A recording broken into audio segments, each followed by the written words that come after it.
Bagi masyarakat Indonesia, kisah Ratu Pantai Selatan yang lebih terkenal sebagai Nyi Roro Kidul sudah tidak asing lagi. Berbagai cerita rakyat dari beberapa versi mengenai legenda ini masih menarik untuk ditelusuri lebih jauh lagi. Legenda Nyi Roro Kidul dikenal sebagai penguasa Laut Selatan. Di Jawa, terdapat cerita Nyi Roro Kidul yang kehadirannya diyakini masih ada sampai hari ini. Keberadaan penguasa Laut Selatan ini mendatangkan banyak mitos. Salah satu mitos yang terkenal yakni adanya larangan memakai pakaian berwarna hijau di sekitar pantai selatan agar tidak digulung ombak dan ditarik ke istana Nyi Roro Kidul. Hal ini karena Nyi Roro Kidul tidak suka kalau ada manusia yang mengenakan warna pakaian kesukaannya, sehingga orang tersebut akan dijadikan sebagai pelayannya di istana. Dalam masyarakat Jawa Kejawen sangat percaya dengan mitologi Nyi Roro Kidul ini. Dipercaya sebagai istri spiritual Raja-Raja Keraton Mataram yang meliputi Kesultanan Yogyakarta dan Kesultanan Surakarta.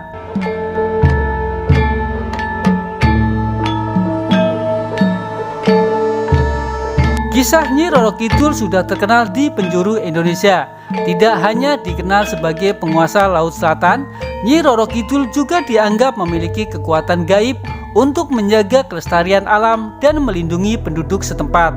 Oleh karena itu, masyarakat kerap melakukan ritual atau upacara sebagai tanda penghormatan kepada Nyi Roro Kidul setiap tahunnya, agar mereka dapat hidup harmonis dengan alam di sekitar pantai selatan Jawa.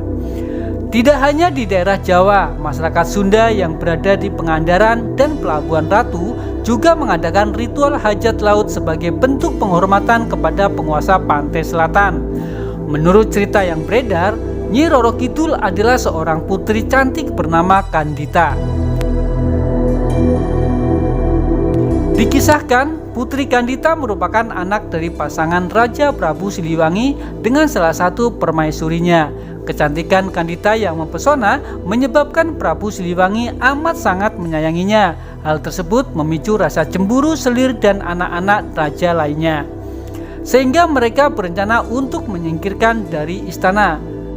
Singkat cerita, akhirnya Putri Kandita bisa terusir dari istana akibat menderita penyakit kulit yang menjijikan. Itu karena ulah dari para selir Prabu Siliwangi. Pergilah ke pantai selatan. Karena tidak tahan dengan derita batinnya, akhirnya sang putri bunuh diri dengan cara menceburkan diri ke Laut Selatan.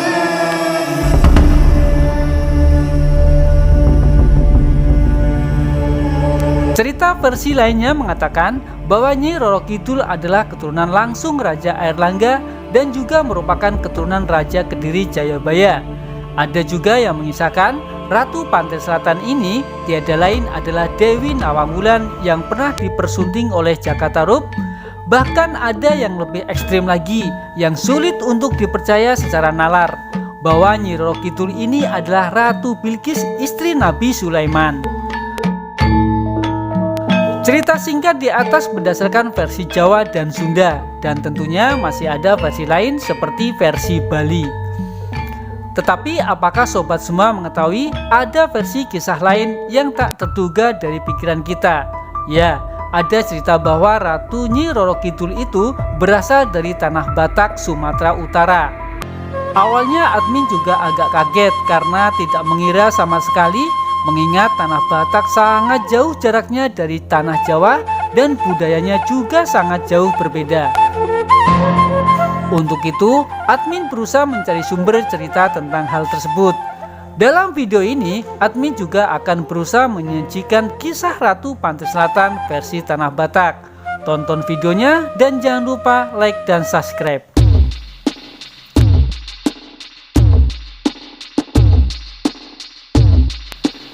Diawali dari desa Cianjur Mula-Mula di Samosir. Cianjur Mula-Mula adalah sebuah kecamatan yang berada di Kabupaten Samosir, Provinsi Sumatera Utara. Ibu kota kecamatan ini berada di Desa Ginolat. Cianjur Mula-Mula terletak di jalan utama yang menghubungkan Dolok Sanggul dan Sidikalang. Luasnya sekitar 140,24 km persegi, terdiri dari 12 desa atau kelurahan. Tempat ini populer karena dikenal sebagai kampungnya orang Batak. Ya, dari berbagai versi orang Batak, bahwasanya di tempat inilah orang Batak pertama lahir. Berawal dari mula jadi Nabolon, sang dewa pencipta yang menjadikan Ihat manusia dan si Boru Ihat manusia. Pasangan ini memiliki keturunan yang sakti mandraguna. Kemudian dari 2 generasi selanjutnya, lahirlah Ompu si Raja Batak. Si Raja Batak memiliki 2 orang anak yang juga sakti, yaitu Guru Tatea Bulan dan Raja Isombaon. Yang paling terkenal adalah Guru Tatea Bulan. Di puncak bukit di atas desa Cianjur mula-mula, ada sebuah tempat yang dibangun untuk Guru Tatea Bulan dan anak-anaknya. Sebuah bangunan dengan sejumlah patung sakral sebagai perwujudan mereka berdiri di sana sopo Guru Tatea Bulan. Dalam ceritanya, Guru Tatea Bulan memiliki 10 orang anak kembar.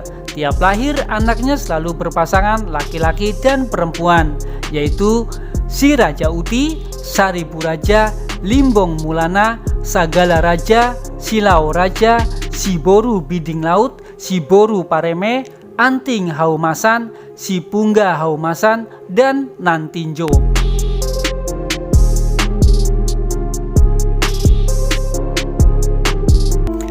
Cerita Nyi Roro Kidul dimulai dari si Boru Biding Laut atau disebut juga si Biding Laut. Arti namanya adalah penakluk laut.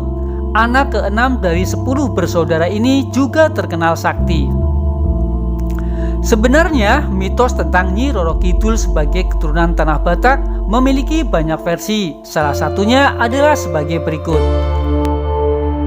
Konon keberadaan Nyi Roro Kidul di pantai selatan Jawa diyakini saat ia mencari saudara laki-lakinya Saribu Raja yang pergi dari rumah. Saribu Raja kala itu memiliki hubungan terlarang dengan saudara perempuannya, si Boru Pareme. Atas dasar kisah cinta terlarang yang terjalin antar saudara sedarah daging itu, Saribu Raja diusir oleh rakyat tanah Batak. Lantaran merasa kangen atau kasihan usai kepergian sang adik, si Biding Laut memutuskan pergi dari rumah untuk mencari keberadaan si Boru Pareme. Menurut legenda masyarakat Batak, ia pergi ke arah barat. Pencarian terus dilakukan, namun tak juga mendapatkan hasil. Si Biding Laut tak putus asa dan terus melanjutkan pencarian lewat laut. Diceritakan ada badai besar yang terjadi dan membuatnya sampai di Pulau Jawa. Versi lain yang tak kalah populer di masyarakat Batak adalah si Biding Laut yang melakukan pencarian sampai ke Pulau Mursala. Pulau ini berada di dekat kota Sibolga. Konon si Biding Laut bertemu dengan nelayan. Nelayan ini membantu si Biding Laut dengan menggunakan perahu bambu seadanya. Dalam pencariannya, mereka berperang dengan banyak penguasa lautan. Karena sakti, si Biding Laut selalu menang. Akhirnya si Biding Laut sampai di tanah Jawa. Dirinya menetap di sana dan menjadi penguasa pantai selatan yang tersohor dengan sebutan Nyi Roro Kidul. Perjalanan si Biding Laut masih punya banyak versi, namun yang pasti statusnya sebagai orang Batak diyakini bermarga Pasaribu.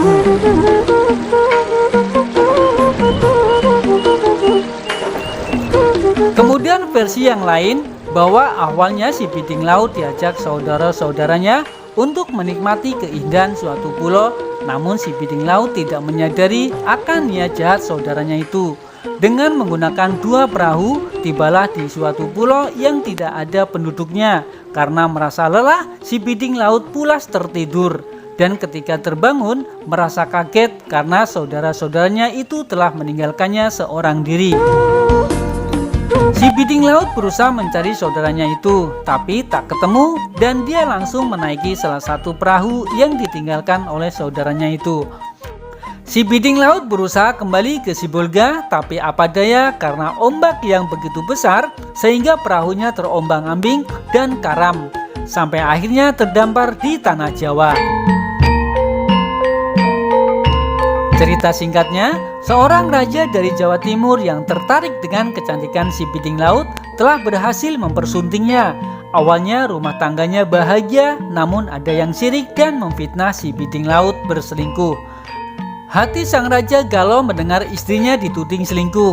Namun hukum tetaplah harus ditegakkan dan dikirimlah si Piting Laut bersama pengawal raja dengan rencananya ke daerah Banten.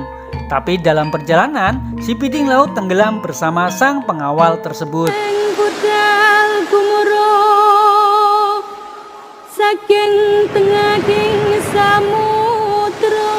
Cerita ini semua hanyalah mitos yang turun-temurun. Boleh percaya dan boleh tidak. Kalau sobat ada yang mau menambahkan, monggo silakan tulis di kolom komentar.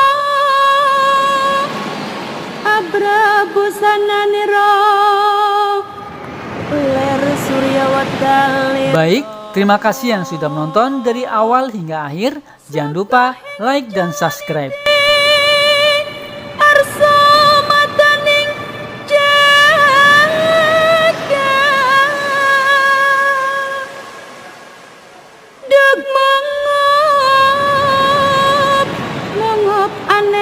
Sapu cakeng